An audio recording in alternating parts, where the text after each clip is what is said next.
Good evening and welcome. I'm Crystal Collins-Judd, the president here at Sarah Lawrence, and I'm delighted to welcome you all here tonight for what is obviously a very special event for us. We're incredibly grateful and excited to have Salman Rushdie here with us.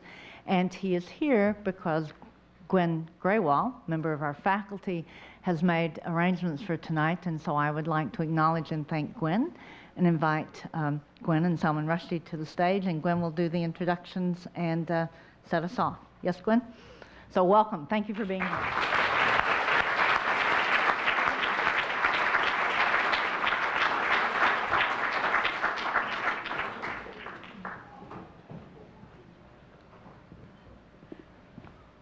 All right. Yeah, you're much taller than I am, so I have to bring this down. All right. So I'm here from the philosophy department, and on behalf of philosophy, writing, literature, and the office of the dean of the college, I'm honored to welcome to Sarah Lawrence internationally renowned author Salman Rushdie.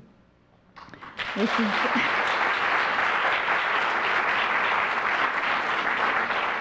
it's hard to know where to start such an introduction. In one way, he needs no introduction. In another way, he needs the most marvelous introduction I can muster. He's the author of 13 novels, including Midnight's Children, The Satanic Verses, The Moor's Last Sigh, The Ground Beneath Her Feet, The Enchantress of Florence, and just released this September, The Golden House. He's also written 4 works of nonfiction, including Joseph Anton, a memoir, and a book of stories, East-West. He's the co-editor of 2 anthologies, Mirror Work and Best American Short Stories 2008. Of the enormous array of awards and honors he has received for his work over the last 40 years, I can only list a few. For Midnight's Children, he won not only the Booker Prize, but also the Booker of Bookers and the Best of the Booker. Queen Elizabeth II knighted him as Sir Salman Rushdie in 2007. He holds honorary doctorates and fellowships at 12 universities. He's a former president of PEN America, a current member of the American Academy of Arts and Letters, and a distinguished writer-in-residence at NYU. And this is barely to scratch the surface of his impressive career and magnificent writing. So, without further ado, I'd like to hand it over to him to read from his new book, Golden House. Please welcome to the college, Salman Rushdie.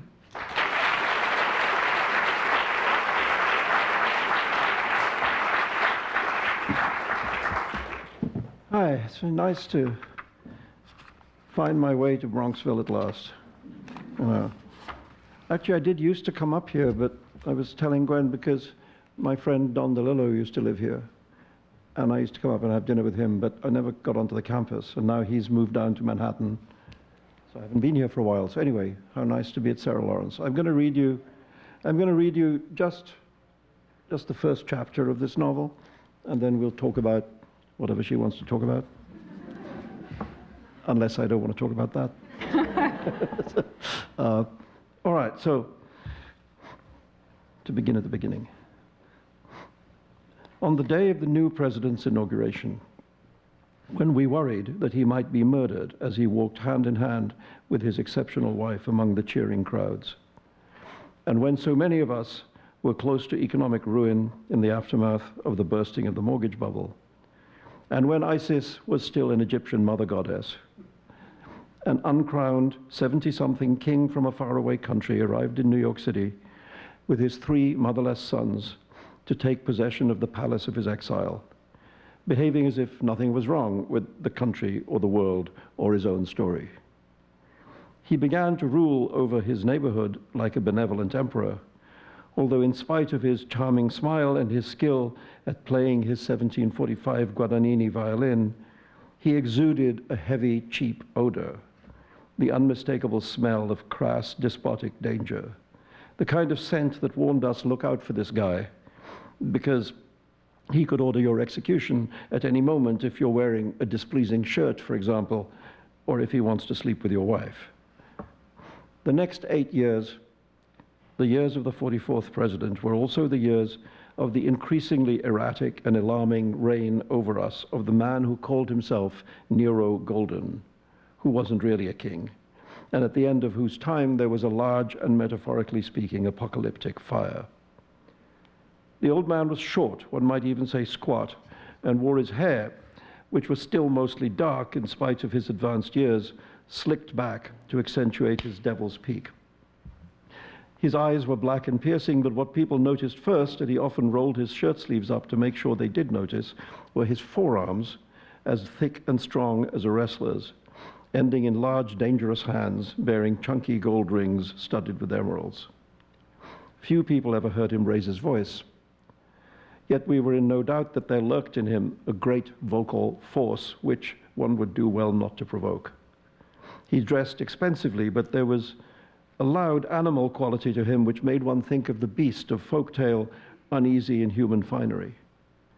All of us who were his neighbors were more than a little scared of him, though he made huge, clumsy efforts to be sociable and neighborly, waving his cane at us wildly and insisting at inconvenient times that people come over for cocktails. He leaned forward when standing or walking as if struggling constantly against a strong wind only he could feel, bent a little from the waist, but not too much. This was a powerful man. No more than that, a man deeply in love with the idea of himself as powerful. The purpose of the cane seemed more decorative and expressive than functional. When he walked in the gardens, he gave every impression of trying to be our friend. Frequently, he stretched out a hand to pat our dogs or ruffle our children's hair. But children and dogs recoiled from his touch. Sometimes watching him, I thought of Dr. Frankenstein, Dr. Frankenstein's monster, a simulacrum of the human that entirely failed to express any true humanity. His skin was brown leather and his smile glittered with golden fillings. His was a raucous and not entirely civil presence, but he was immensely rich, and so of course he was accepted. But in our downtown community of artists, musicians, and writers, not on the whole popular. We should have guessed that a man who took the name of the last of the Julio-Claudian monarchs of Rome and then installed himself in a domus aurea, a golden house, was publicly acknowledging his own madness, wrongdoing, megalomania, and forthcoming doom, and also laughing in the face of all that such a man was flinging down a glove at the feet of destiny and snapping his fingers under death's approaching nose, crying, "Yes, compare me, if you will, to that monster who doused Christians in oil and set them alight to provide illumination in his garden at night, who played the lyre while Rome burned." There actually weren't any fiddles back then. Yes, I christened myself Nero of Caesar's house, last of that bloody line, and make of it what you will. Me, I just like the name. He was dangling his wickedness under our noses, reveling in it, challenging us to see it, contemptuous of our powers of comprehension, convinced of his ability easily to defeat anyone who rose against him. He came to the city like one of those fallen European monarchs, heads of discontinued houses who still used as last names the grand honorifics of Greece or of Yugoslavia or of Italy, and who treated the mournful prefix X as if it didn't exist. He wasn't X anything, his manner said. He was majestic in all things, in his stiff-collared shirts, his cufflinks, his bespoke English shoes, his way of walking toward closed doors without slowing down, knowing they would open for him. Also in his suspicious nature, owing to which he held daily separate meetings with his sons to ask them what their brothers were saying about him.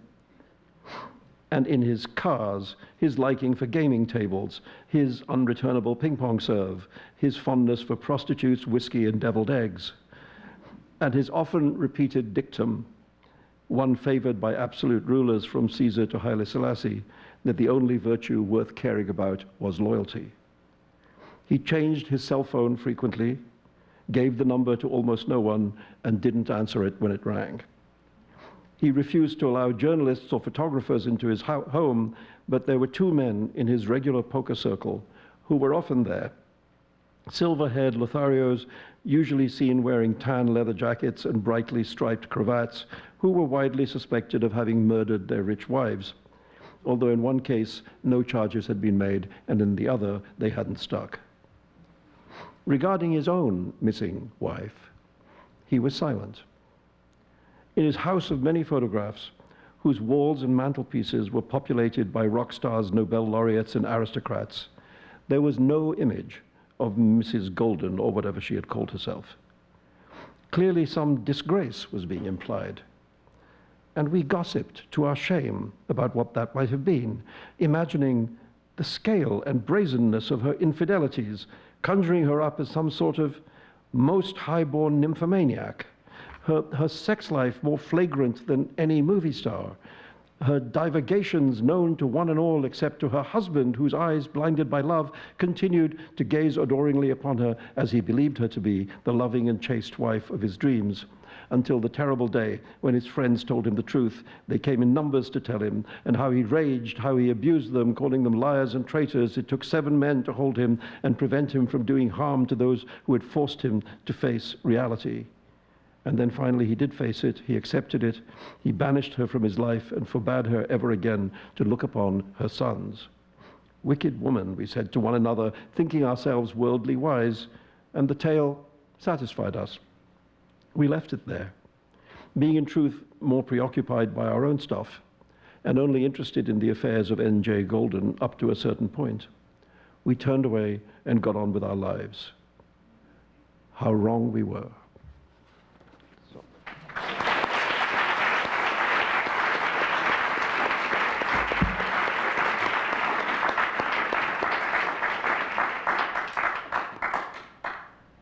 Okay, thank you. You go now. Okay, now it's my turn. So not just Nero Golden, but the other characters in your novel, his sons, his 3 sons, they also changed their names at the beginning. And so names seem very important. Your characters are running away from their previous identities and choosing new names as if they were the authors of their own characters. And so their names then end up oddly foreshadowing their fate. It reminds me of Greek tragedy. It's as if Oedipus would have said at the beginning, "Call me Oedipus," but then, oh shoot, I called myself Oedipus and now I'm screwed. Now I have to be Oedipus, yeah. Exactly. So I was hoping maybe you could talk about the relationship between them. Well, it's exactly what you say. I mean, I think, you see, one of the characteristics of Greek tragedy is that you know what's going to happen.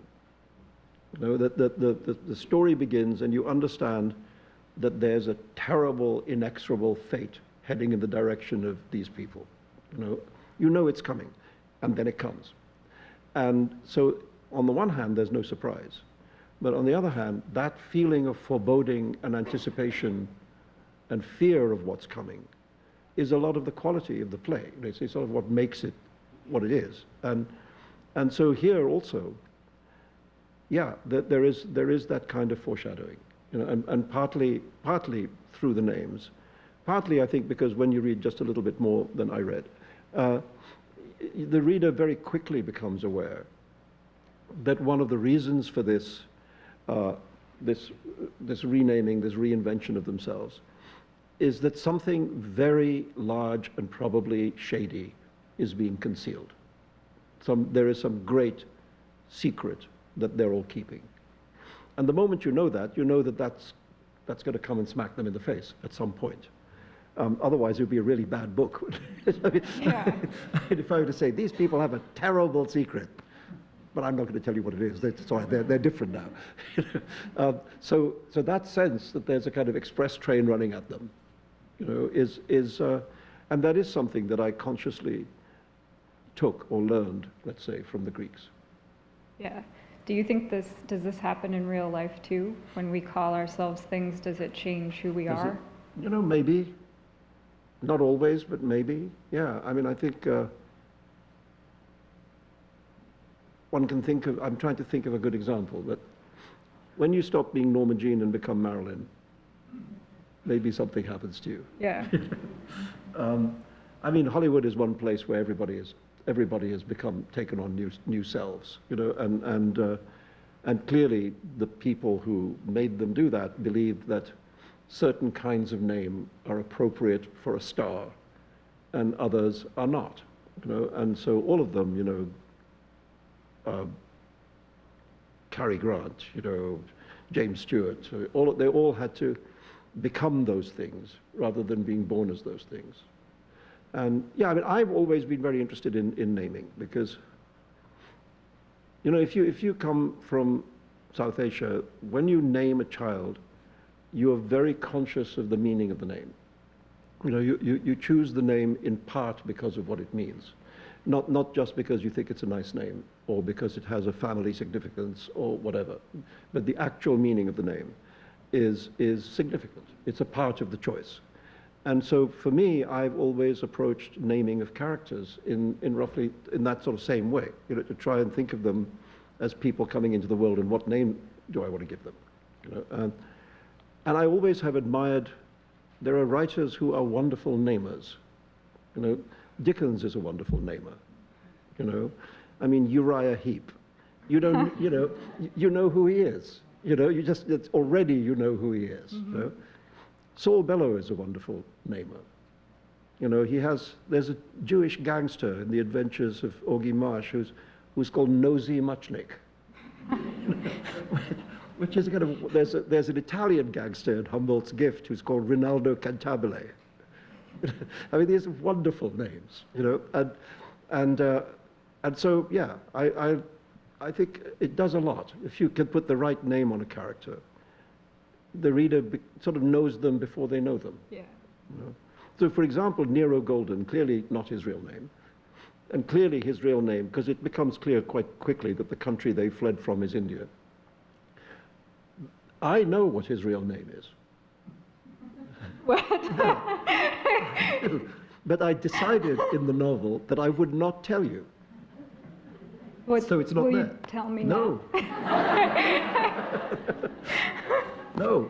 But Is I he do based know what on a real? No. But I know what name he's transformed into Nero Golden. You know? And anybody with a little basic knowledge of Hindi could probably work out a bit of it. So, yeah, I just thought I would suppress that information in the book and let them be the people they have named themselves as being. Mm-hmm. You know? Can I ask you about another name? Then? Yeah. So when the narrator of the book is not you, Not me. it's a man named Rene, and at a certain point he says, "Call me Rene," Yeah. like call me Ishmael. Yeah.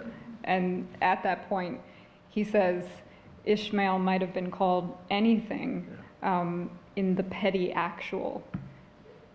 But the petty actual lays outside of what he calls the grand reel of the novel. Mm-hmm. And so I have sort of two questions about it. One is this a reference to Rene Descartes?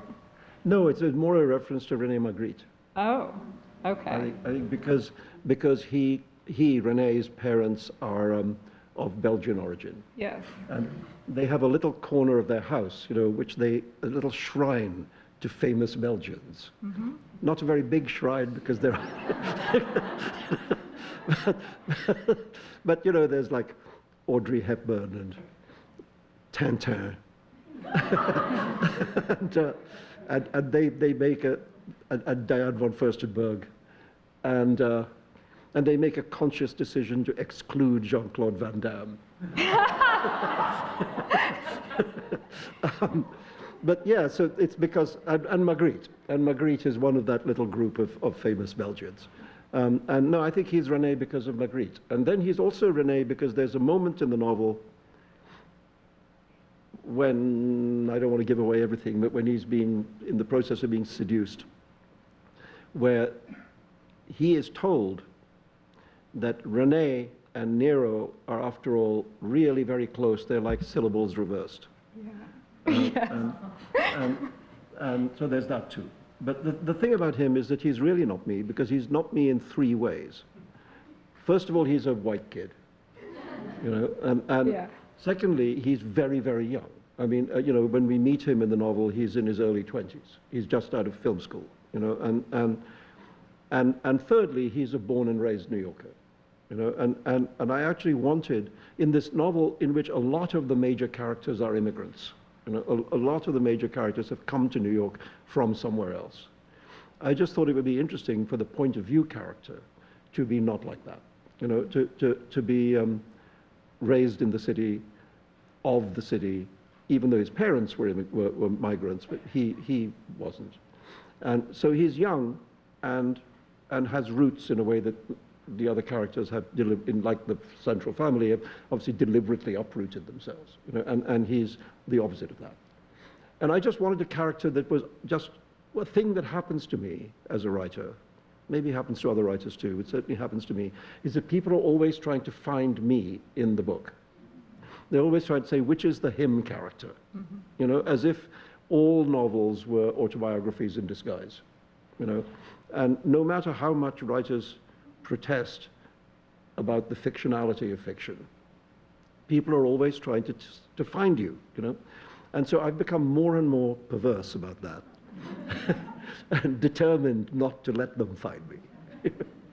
And so Rene is one of those strategies. Call me Rene, he says, because it's true that Ishmael he doesn't say my name is Ishmael, you know.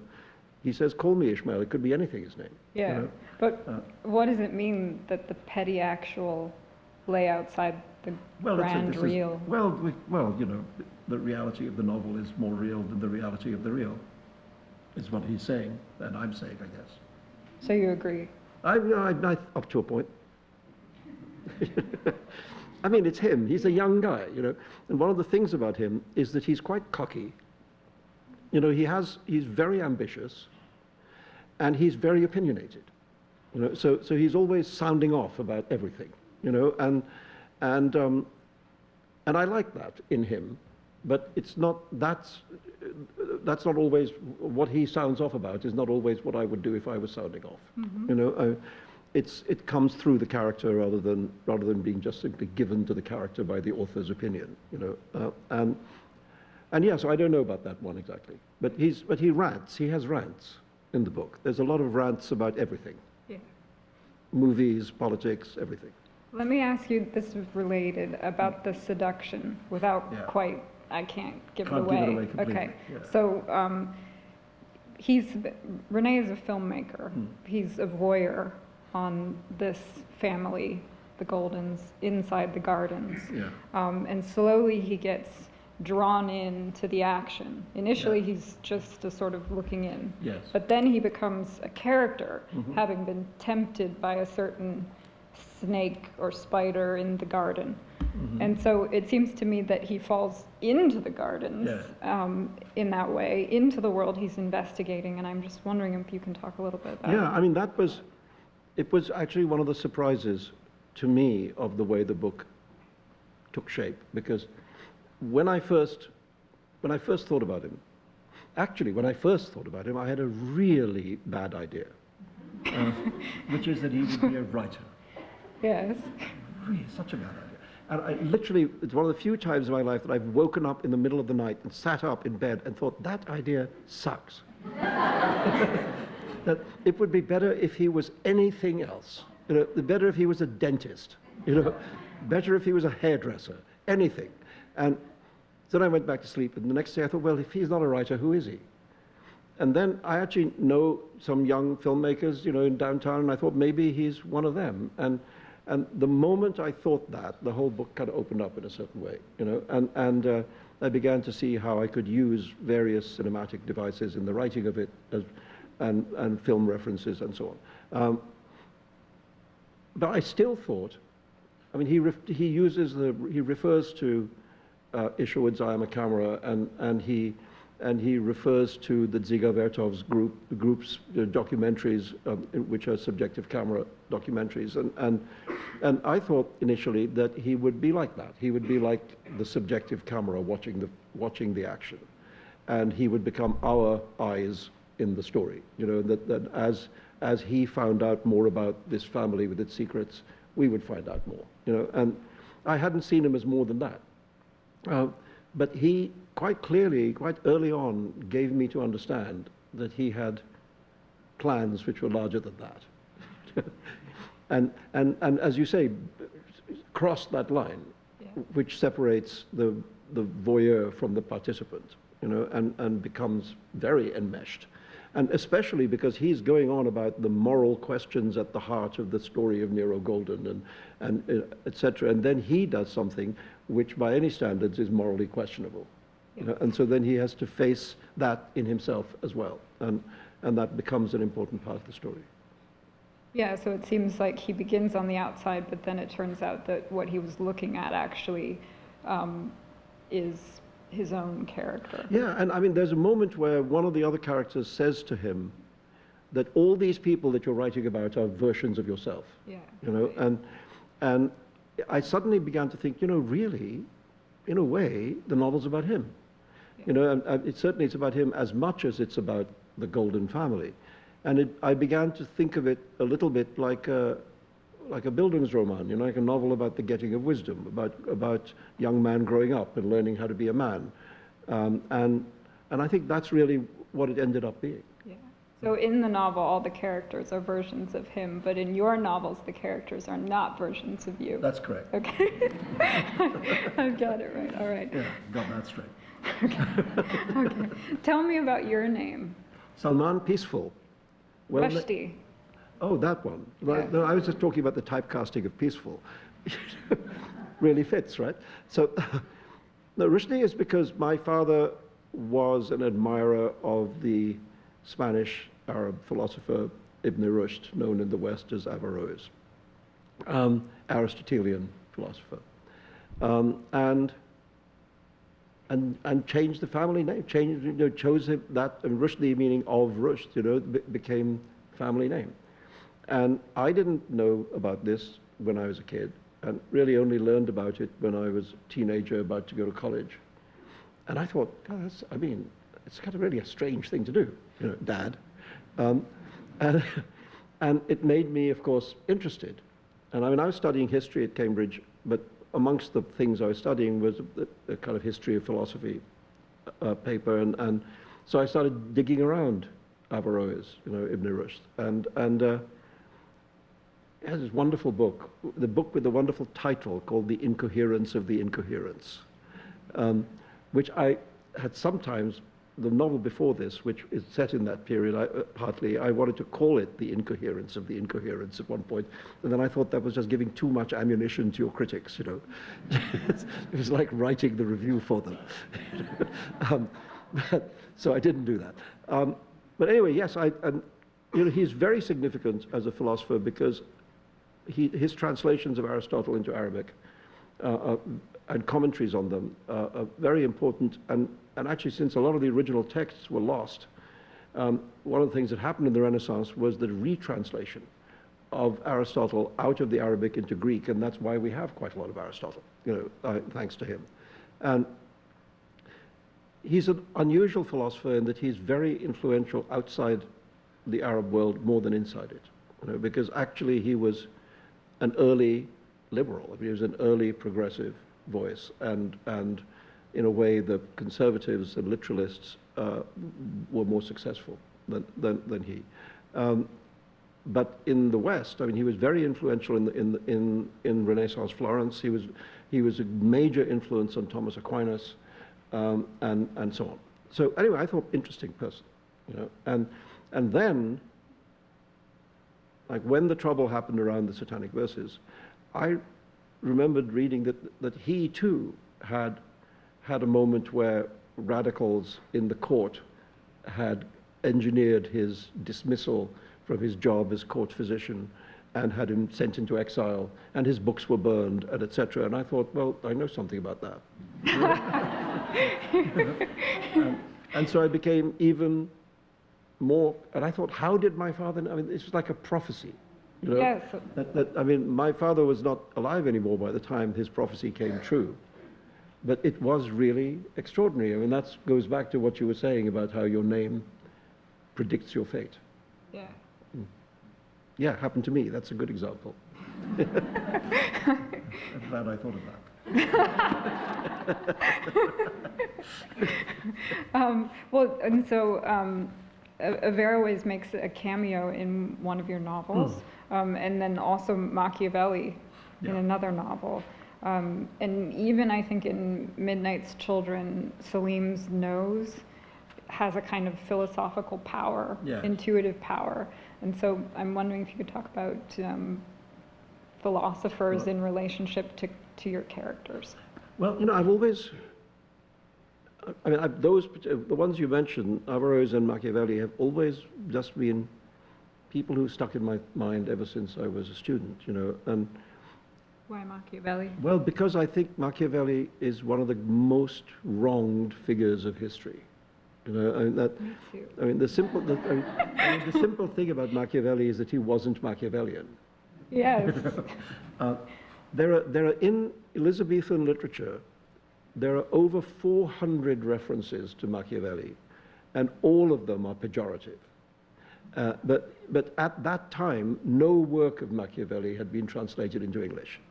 And the only thing that existed was a French text called the Anti-Machiavel, which was hostile towards him. And everybody derived their opinion of him from that. And I mean, the fact is that if you read everything written by Machiavelli other than The Prince, he is a Democrat and Republican, and against the Medicis, you know, against the divine right of kings, you know. The Prince, even. And the Prince is not a book to be read straight, you know. I mean, it's a book that's very deeply ironic, you know, and unfortunately, slightly too many people, including various princes, have read it as if it was a manual. You know, I mean, there's a famous chapter in The Prince where he asks whether it is better for a prince to rule through fear or through love, and he concludes that fear is better because love doesn't last so long. You know, I mean, I'm collapsing the argument, but that's essentially what it is. Now, I mean, anybody who knows how to read can see that you don't read that straight. You know, that there is evidence of a tongue very firmly in the cheek, you know, when that is said. But so you know, sadly, this little book, ignoring the huge body of his other work, has been taken to attack him, and I just thought, you know, it's not fair. And I've also had some experience of being attacked and maligned by people who hadn't read anything. So I mean, Machiavelli was also somebody I always thought I'm going to write about him one of these days, you know, and so I did, yeah. I mean, there are novelists who don't give a damn about the world of ideas, you know, and derive their inspiration really just from things and places and people, and it's completely fair enough, you know, and that's a perfectly legitimate way to write. I've always been interested in the world of ideas. And I mean, one of the reasons why, when I started out as a kid, I mean, books that mercifully none of you have to read because they weren't published, I was very interested in science fiction. And I was very interested in science fiction as a vehicle for the novel of ideas, you know, which I think science fiction I mean, Margaret Atwood has this good thing where she refers to it as speculative fiction rather than science fiction, because I think one of the characteristics of science fiction at its best is that it's in the mind. It's about thought and about possibility and about ideas, you know. And so from the beginning, that's been a part of what I've tried to do. Can you tell me about Dionysus in this book? Dionysus, the youngest son of Nero Golden, is actually the one who's from a different mother, so an illegitimate son. So he's Greek. So the others all take Roman names, but in order in order to assert his difference, takes the name of a Greek god. Now, I mean, Dionysus, of course, first of all, in the story of Dionysus, there's a lot to do with India. I mean, Dionysus in the myth famously goes to India and has adventures there, and is sometimes conflated with the Hindu god Krishna. And actually, there's even some variations of the Dionysus myth which suggest that his birthplace was in India. But anyway, first of all, so he's got that connection with the world from which these people come. He's also very associated with sexual doubleness, you know, and again, in some variations of the story, he is presented as at least some of the time, hermaphroditic or anyway, double, both male and female. And the character in the novel is a young man who's very, very anguished about his sexuality, and so that makes the name kind of relevant and again predictive, and I, one of the things about writing a book like this, which is written right up against the present moment, is that the idea of writing a book which is about the exact moment in which the book is being written, is that you want to try and capture what's in the air, like what are people thinking about, what's on people's minds, what's eating at people, and clearly, I mean, I sort of don't have to say this in a college, but it's one of the things that particularly a young generation is very exercised by, the question of sexual identity. And the question of identity, largely, is also at the heart of the book, because after all, this is a family that's trying to change its identity deliberately. So the whole range of questions of identity are in the book. And in the case, through the character of, he calls himself just the initial, he calls himself D. But through that character, I was trying to explore that aspect of the identity issue.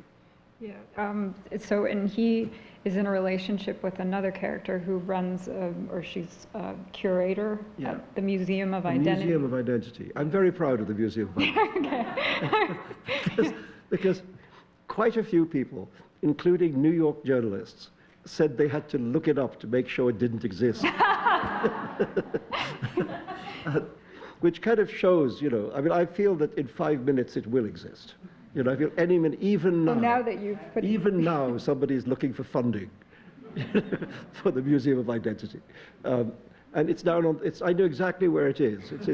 It's down on the Bowery, of course. And like, where that new museum place is? It's like across the street from that. But if you go there, you won't find it, unfortunately, yet. Yes, and he's in love with this girl who works there. And she has her own identity crisis. Yeah. And, well, No, go. I just was going to maybe read, because it's one of my favorite descriptions in the book. Oh, yeah, when she has her, identity crisis, and Rene says, "It's hard for a person of no faith like myself to comprehend the moment when faith dies in the human heart. The kneeling believer who suddenly understands that there is no reason to pray because nobody's listening." And then, you go on to say, or wait, not you, Rene goes on to say, he can picture it but can't feel it, except perhaps as the end of love.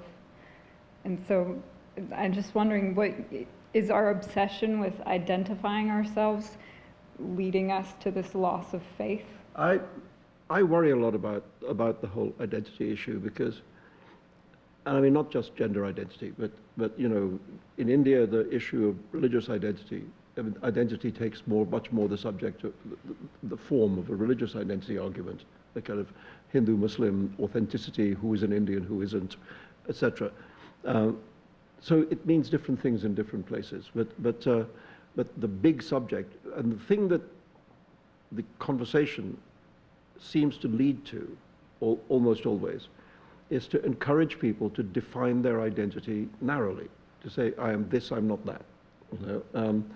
Whereas I think one of the beauties of the novel as a form is that it has always known that identity isn't like that. That actually identity is very complicated, messy, contradictory. As Walt Whitman said, do I contradict myself? Very well, I contradict myself. And we all know about ourselves that we are a lot of people. We are all sorts of different people, and our behavior is radically different in different contexts. We are not the same person with our children as we are with our employer. We're not the same person with our lover as we are with our friend, etc. We are constantly shifting self, in a quite normal way. All of us do it all the time. And so that idea of the self as being multifarious, polymorphous, is what I think, as a novelist, I try and embrace. And I worry that at least a lot of the rhetoric of identity politics leads in the other direction. And I just think it's not true about human beings. That's the point. Yeah. Can we maybe Let's talk a little bit about, you said this is set in present time. Yeah. So maybe expand it to the identity of America. Mm. In your book, it seems America is being compared to post-Republic Rome and maybe Gotham City. Yeah, well, there's a line which is not my line, but which I quote in the book, where some scholar of the comic book said that Metropolis, Superman's Metropolis, is, to put it simply, uptown in the sunlight, and Batman's Gotham City is downtown in bad weather in the dark.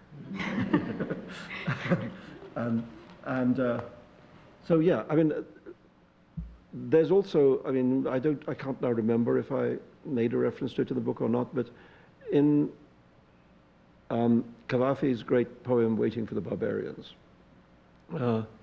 which is sort of about the fall of Rome, the brilliant sort of thing that he's trying to suggest in the poem, that if you spend your life standing on the frontier waiting for the barbarians, there's a point at which you don't need to wait for the barbarians because you have become the barbarians you're waiting for. And so there are no barbarians coming, we are already the barbarians. You know? And I think that's a poem that has a lot to say about America right now. You know? And so that sense of being in that dystopic moment, you know, is really there in the book, I think. And it's not, I mean, yes, we can talk about the 45th president if we have to. But really, I see him as being more of an effect than a cause. You know, I think that the rift in America, the crisis in America was there already, you know, and he has exploited it, you know, and maybe exaggerated it. And there's no Batman. And there's no Batman. There's a Joker. Yes. And a sort of comic version of Batman. No, I mean, this is, as Rene says, this is not an age of heroes. But it's an age of villains, you know. And the point about the Joker is that if you look at a deck of cards, there are only two cards in a deck of cards that don't behave well. And one of them is the Joker and the other is the Trump. And I thought, well, I don't want the Trump in my book, so I'll have the Joker. So there's a green-haired, white-faced individual who runs for president. And wins. But that's not the main. No, that's just in the background. That's just in the background of the story, yeah. I think of him as this menacing figure, kind of capering, cackling around the edges of the story. I read something that you said recently in an interview about the controversy surrounding the Satanic Verses. So if I might just quote what you said, and then you can say more about it. You said, "Why can't we debate Islam? It is possible to respect individuals, to protect them from intolerance, while being skeptical about their ideas, even criticizing them ferociously." So it sounds like you're saying, you know, there are dangers to writing, but also a kind of necessity to it as political commentary.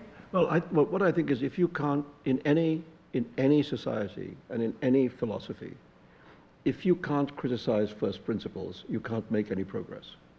You know, if you can't actually look at the root and say there's something here at the root that needs to be addressed, you know, then you can't really change. You can just do a bit of jewelry work around the edges, but you can't actually change anything.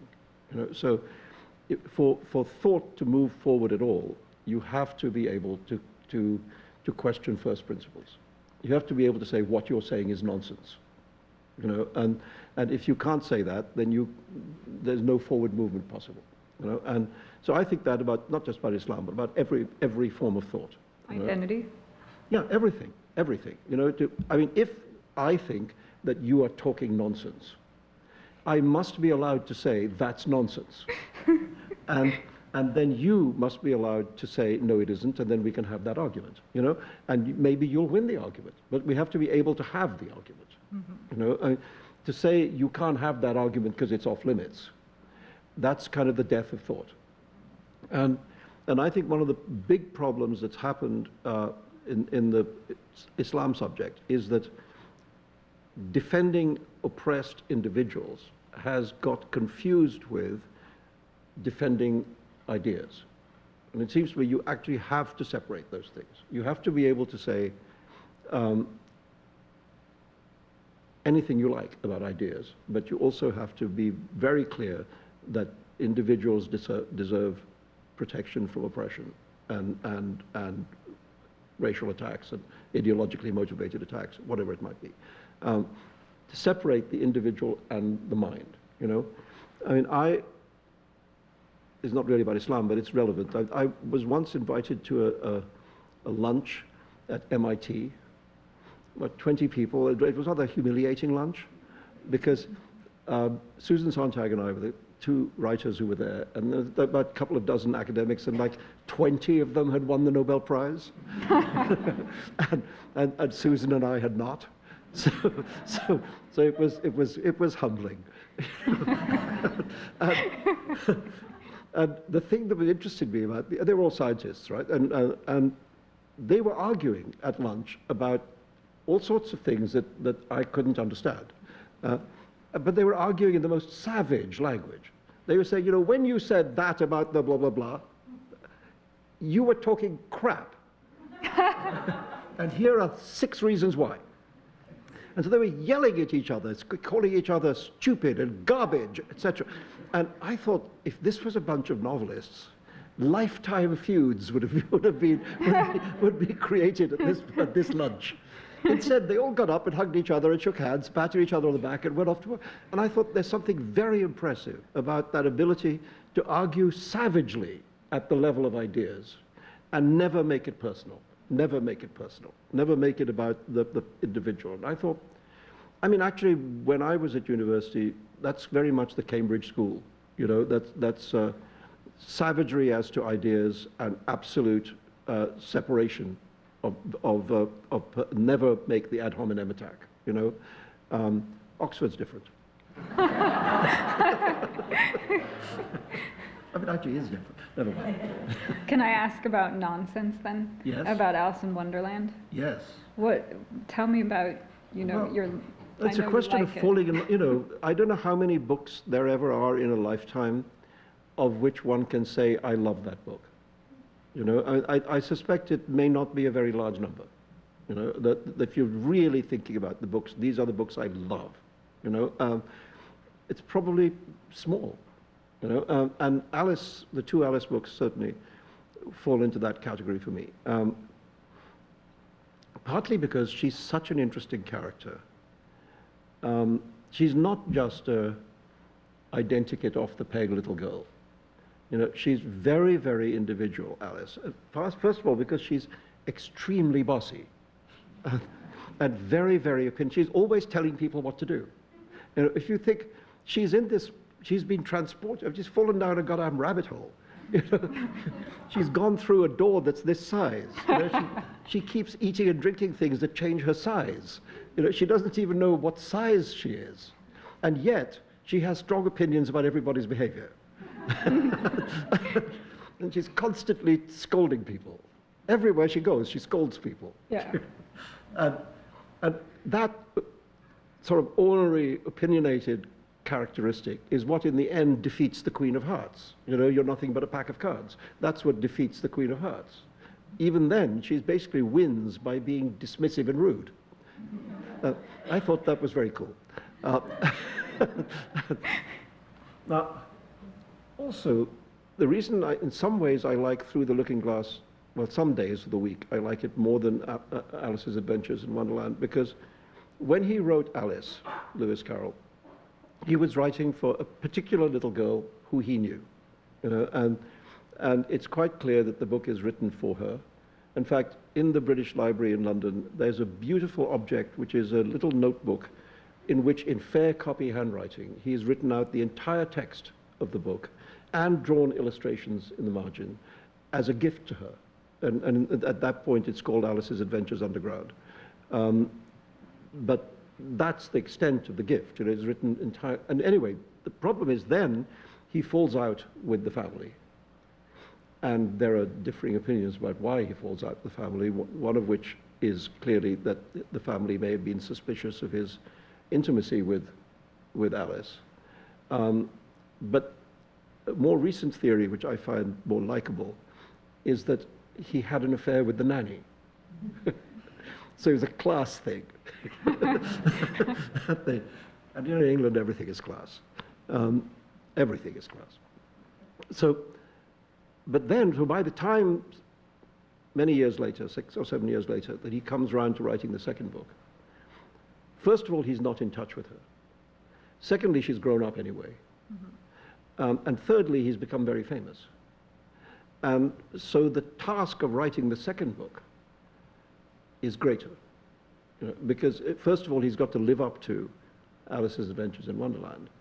And secondly, instead of writing for a girl, he's writing out of the memory of a girl. And it's different. There's a beautiful, in the acrostic poem that's at the end of the book, there are 3 lines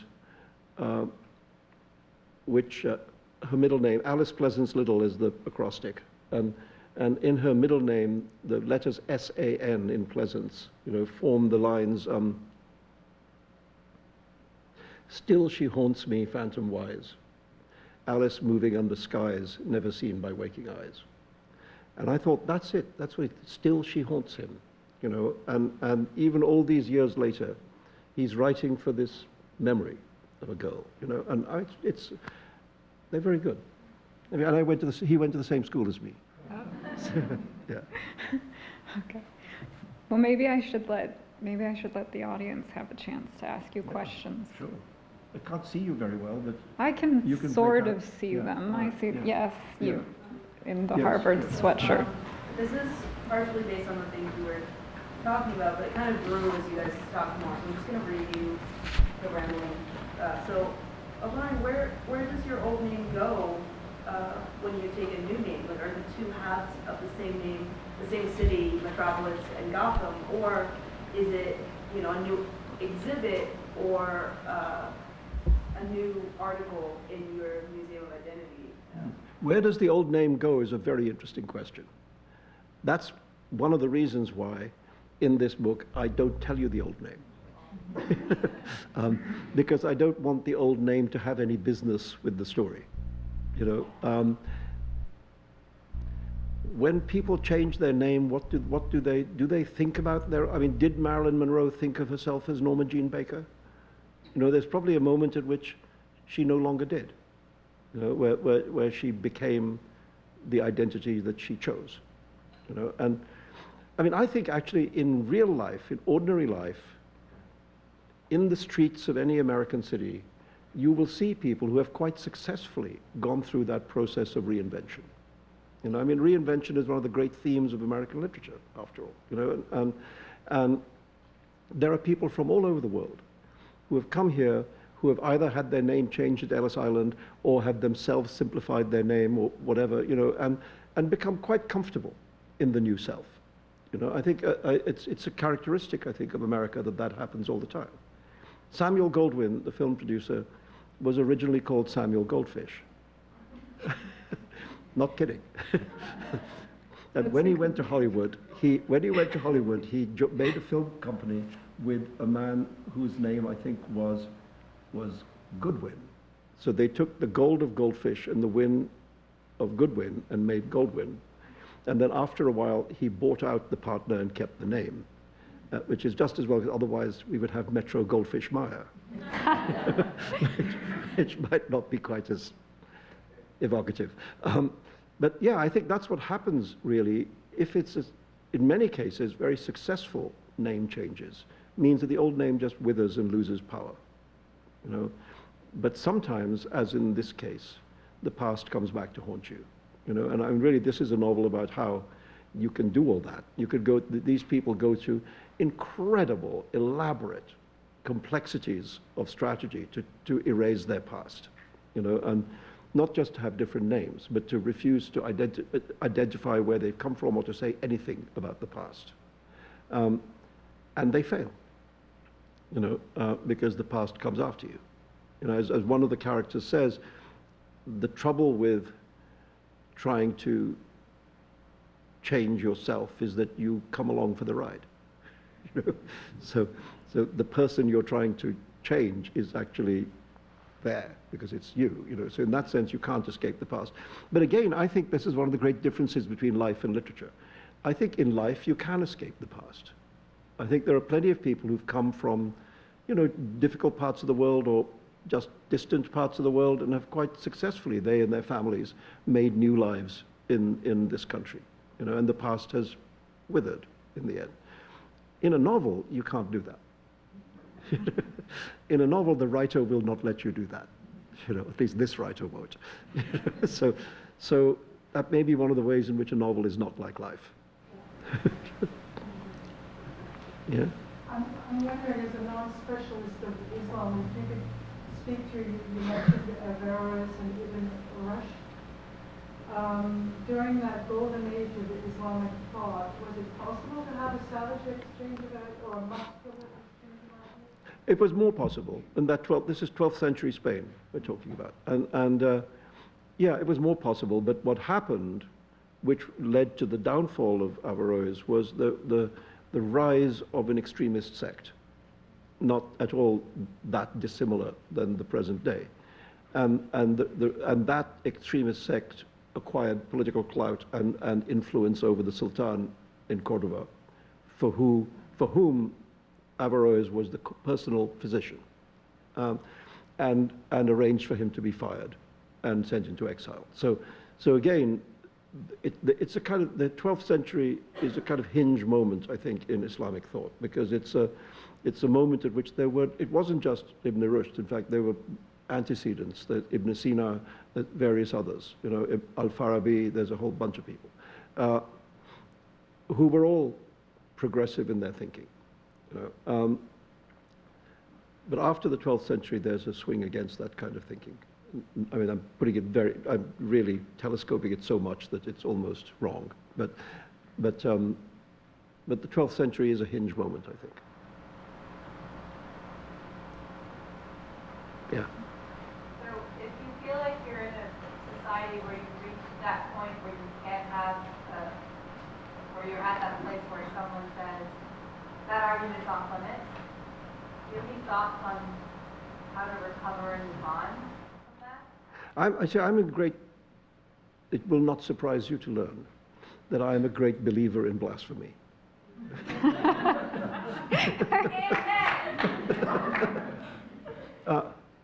To take it out of the Islamic context, in Europe, in the time that we now think of as the Enlightenment, those writers, Voltaire, Montesquieu, Diderot, etc., they understood that their enemy was not the state. Their enemy was the church.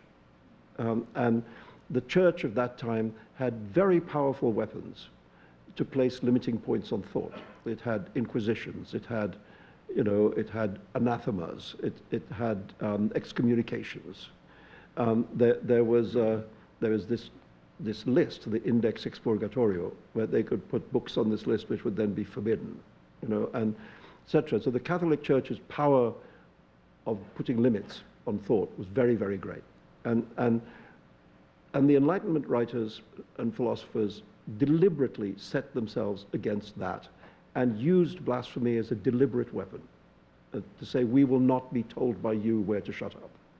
And I mean, there were great difficulties. Some of these books couldn't be published in their lifetime. So in Diderot's novel, The Nun, was not published until after he died, for example. But the consequence of that act is what we now think of as freedom of expression.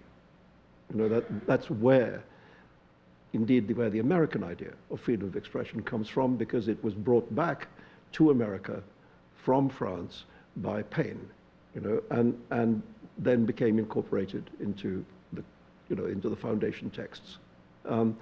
This is a French idea of philosophers who were deliberately trying to break the power of the church, and successfully. And this is why I would say blasphemy sometimes is valuable as a way of moving things forward.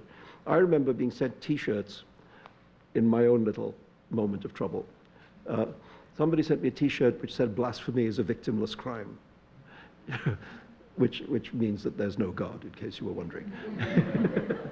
So there's nobody to be upset. That would be my position too. Does that answer your question? Sort of. Sure. Yeah, all right, good. Thank you. Very good, thank you. Oh, there's someone in the Up there? balcony. Yeah. Yes, next to the bright light. I can't see. Yeah. I was wondering, how do you consolidate ideas with people when you're talking in conflict, and how do you do that responsibly? How do I'm not sure I understand the question. How do I consolidate ideas in people? Yeah, like sort of the idea of a group of people when you're addressing conflict with people themselves. How do you consolidate ideas? Well, I'm not sure that I'm actually competent to answer the question, but what I'm trying to get at is that, and it should be possible, particularly it should be possible in an academic community, to discuss what it is that people think separately from conflicts with which they may be involved. You know, that's to say, yes, racism exists. Yes, certain kinds of oppression and marginalization and stereotyping exist. That doesn't mean I have to agree with what you think. And it's a very difficult bifurcation to make, and it requires a certain intellectual effort, but that's why you're here. So do that. Over there. I wanted to ask you about, you were speaking about writing about the moment, and I was wondering if you could speak a little bit about, in a similar context, about writing about space, since you write about India so much, it's about doing commentary, writers, how do you see your writing process as a voyeuristic activity? I mean, I know there's a bit of writing that is voyeuristic because you're looking at the world and telling tales about it, you know. But I mean, I don't feel seriously separated from India. I mean, I don't live there, but I go there, you know, and I don't feel. I mean, I feel out of touch in certain ways. For example, my hometown of Bombay has transformed, you know, from what it was like when I was living there, and I mean, I'm getting to know this new mega city, you know, but there's bits of me there are bits of it where I feel this is not for me to write about, you know, and so I try and avoid that. But there's plenty. I mean, for example, one of the themes in this book, sort of subplots, which has to do with what the Golden family is concealing, takes place in the city I still call Bombay. And it has to do with the world of organized crime. And I became, in the aftermath of the 2008 attacks in Bombay, the terrorist attacks, talking with journalist friends of mine in India, many of them said that there was pretty clear evidence that the jihadist groups coming from Pakistan were assisted by criminal mafias in Bombay, the so-called D Company.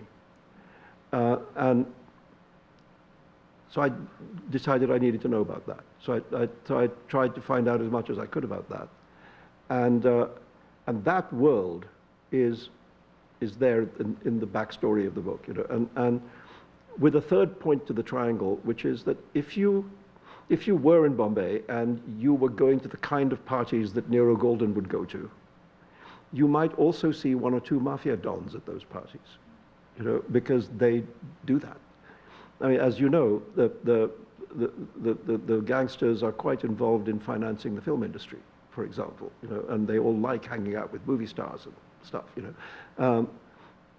I thought, what a strange little world that is, where you have here at this pole the world of organized crime, and over here sort of super rich celebrity culture, and over here jihadist Islam, you know. And I thought, if I could put a character in the middle of that triangle, that would be a great place to start.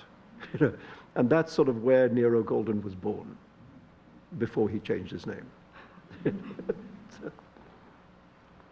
So I mean, what I'm saying is, I don't feel out of touch, you know, and I feel I'm writing about a place that I do know somewhat. Anyone? Yeah? Yeah. Yeah, you. I was wondering if you could talk about more on Curb Your Enthusiasm. Yeah, no, let's talk about the important things. No, The pixie finally, dust. finally, an intellectual question.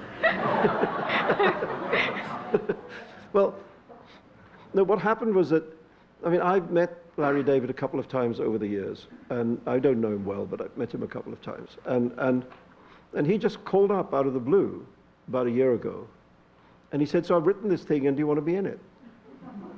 And I said, well, what thing is that? And he said, well, you know, we're doing Curb again, and there's this episode, and it'd be great if you were in it. And I said, well, could I see a script? And they said, well, the problem is there's no script, because it's all improv. And I said, well, could you tell me something about what the improv is about? And he talked to me for about 3 minutes. And I said, oh, okay, I'll do that. And then, yeah, I had 2 days, just unbelievably enjoyable days. Because those people are very, very funny. You know, and the only thing that I felt was, I don't want to be the only person in Curb Your Enthusiasm who's no good. And when everybody around you is so brilliant, you know, that's a little scary. But they're very good at guiding you. You know, I mean, and also what happens with improv is that you deliberately overshoot. I mean, you shoot much more material than you're ever going to use, and then you can sort of use the best bits. You know, so they will sit you. I mean, like, it would sit me down, like Larry and me sitting in the restaurant. They would say, well, he's going to start talking about such and such. He's going to say this, something like this, and you're going to really dislike it. And then they say, okay, go. And then you see where that goes. And then when they like something that you've done, then they say, okay, all right, we got that. Now let's do it differently. Do it another way. Go somewhere else. You know, and I mean, it's really interesting. It's really interesting. And there are one or two lines that I'm proud of, which are definitely my lines. One of the lines that I'm really proud of got cut. But if you go on the Curb Your Enthusiasm Facebook page, they have a lot of deleted scenes. And you can find the deleted scene. I'll tell you what the deleted scene is. The deleted scene is a bridge scene between, there's the two scenes that I'm in. One is in what's supposed to be my house with, you know, this grand mansion in the Hollywood Hills with, like, butlers. And then there's the other scene is we're in this restaurant talking. And there's a bridge scene which is cut out of the final episode where we're sort of leaving the house. We're walking out of the house to go to the restaurant. And as we walk out, Larry says to me something like, he says, so are there any female butlers? And I say, well, yeah, I mean, I guess there's not a lot, but there's a few. Sure, there's a few female butlers. And he says, well, because that would be better, wouldn't it? That would be great with a female butler, because there'd always be the possibility of sex. And I say, no, but Larry, no. No, because I said, you have to understand there's a rule in the butlering world. And he says, what rule? And I say, don't fuck the butler. So,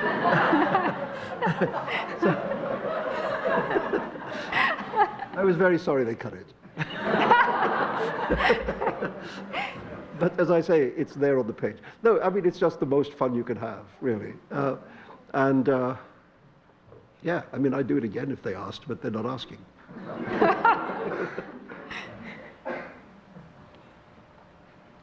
How about down here? So returning to the question we were speaking about at the beginning, what do you think are the current limits on thought now in America? Because we often think it's free speech and you can speak about whatever you want, but there's very much a certain set of topics that we speak about. And if people step outside of those bounds, you're quickly shunned or just no longer talk with you about it. Yeah. I don't know. I think we're in a, well, there's two kinds of restriction. I think there's a political problem, and then there's just a kind of problem in ordinary social life, and And one of the things I worry about is that the acceptance by particularly a younger generation of the idea that it's okay to prevent certain kinds of speech. When young people start agreeing in the value of censorship, something upside down is happening. Because, you know, normally young people are the people who refuse to shut up when their parents tell them to. and that's a healthier position, it seems to me. Speaking as a parent, and as an ex-young person. So I worry when that kind of rhetoric arises, as it sometimes does now in the academy, to prevent the expression of certain kinds of thought. Because, and I have to say, I've slightly changed my views about this. Because you know, different societies draw the line in different places. So that, for example, in England, where I lived for a long time, there's a thing called the Race Relations Act. The Race Relations Act makes it illegal to make racist remarks. So if you do, you can be arrested and tried and sent to jail. And for a long time, I thought, well, what's wrong with that? Seems all right to me, you know. And then coming to live in America and studying First Amendment law, so on, and understanding that in this country the line is drawn elsewhere, you know, so that even that kind of speech which the Race Relations Act would prosecute is permitted here. And I had to really think about what I thought about that, you know, and in the end I came to feel closer to that definition, to the First Amendment definition, than to the British definition, because, to put it simply, bad ideas do not disappear if you forbid their expression. And in many cases, those bad ideas are glamorized by the power of taboo if they are forbidden, and become more powerful than they would otherwise. And so my view is, I'd rather know who the assholes are. You know, say what you have to say, and then we can deal with you. You know, I mean, I was really pleased, for example, in Charlottesville, that those idiots left their hoods off, because now we know who they are. You know, and that's worth knowing. You know, so my view is that. So I've actually, but it really has been a shift in my own thinking over the last couple of decades. You know, and now I broadly speaking, accept the very broad definition that of protection that the First Amendment gives to speech, because I think there's no such thing as a perfect law in this area, but which is the least imperfect one? You know, I think the First Amendment comes closest to that definition of being the least imperfect definition. So anyway, that's a short answer. Yeah, thanks. Anybody else? Anyone up there? Maybe one more. Yeah. Oh. Hi. J.G. Ballard once wrote that we're living in a giant novel, and the purpose of the writer is to invent reality. I was wondering what you believe the purpose of the writer. Well, I mean, I love Ballard. I have to say, I think he's one of the great British writers of the post-war period. Has the most remarkable ability to look at perfectly ordinary locations and make them seem alienated and spooky and science fiction-y. And yeah, I mean, I've read almost everything of Ballard and kind of have a very, very high opinion of him. I don't know about, I tend not to trust writers when they talk about what writers should do, you know, because they're really, in a way, only describing something about the way they think, which is fair enough for them. So I really avoid saying that there is a task for the writer, because that's a decision every writer has to make. There are some writers who go naturally towards, for example, public subjects, political subjects, and there are some writers who go naturally very far away from those. And those are both legitimate strategies, you know, and quite wrong to say, you have to do this, you shouldn't do that, you know. I mean, if there's something one could say that we're in the job of the creation of beauty. That's the purpose of the artist. You know, in some way, you are trying to make a beautiful thing. And beauty in literature has to do with imposing upon the chaos of life a form which reveals meaning. You know, and that's the art of the novel. And if you do it properly, you make a beautiful thing. And I don't think there's anything much more than that I would prescribe. But I think all of us, even writers who sometimes conscientiously or deliberately try to create what they would think of as ugliness, you know, Burroughs, for example, even they are in fact creating beauty. You know, the contemplation of ugliness can create beauty. Jean Genet is another example of that. But that's, I think, you know, if there is a single definition of the task, it's the definition which applies to all the arts. Make something beautiful. If you can. Well, I wish we could stay and keep talking, but Are we done? I think we're over time. Okay. So thank you very much for coming.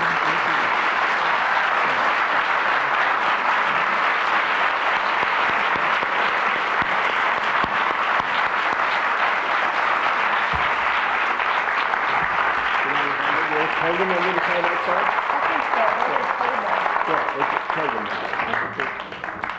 So, I think he's going to sign books outside, so those of you that want a signature. Grab mine.